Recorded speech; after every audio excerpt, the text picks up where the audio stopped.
The film Maybe Tomorrow was inspired by mostly just like being more comfortable with my identity and who I was. So I moved away from home for a couple of years.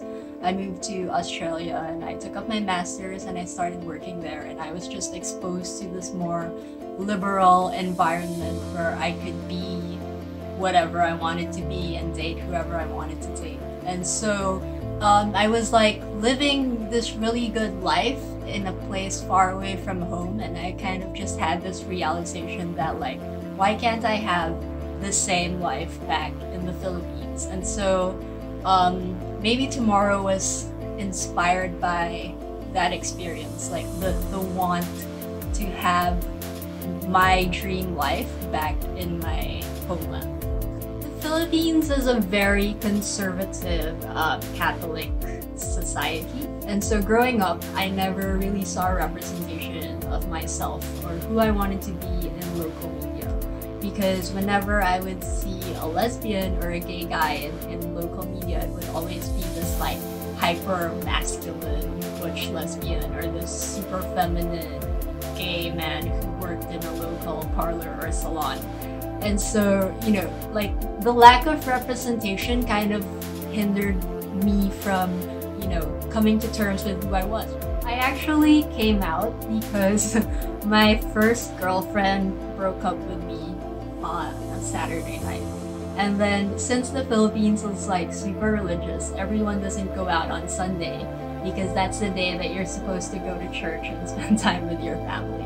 And since it was my first like real actual heartbreak, I was really sad on a Sunday, and there was no one that I could drink with because it was a Sunday. So in the depths of my sadness, I ended up actually coming out to my mom because I just needed someone to talk to. And so yeah, that's how I came out, because I was like heartbroken. So I always say that Maybe Tomorrow was the film that a younger version of myself needed to see. So it's kind of like a reassurance or a pat on the back to a younger Sam, like, hey, it's gonna be okay. I know that you're super confused right now, or you're really scared to come out, but at the end of the day, you know, it's all gonna be okay. A lot of people think that this film is a love letter to one particular person, but it's actually a love letter to my friends and in my community who don't necessarily see themselves portrayed in their local media accurately. And so like, you know, everyone's like, oh, you built a monument for this one girl, but I always correct them and say, actually no, it's a love letter to a bunch of people who, you know, helped me become who I was. So it's not just about romantic love, it's actually about love between friends and self-love as well.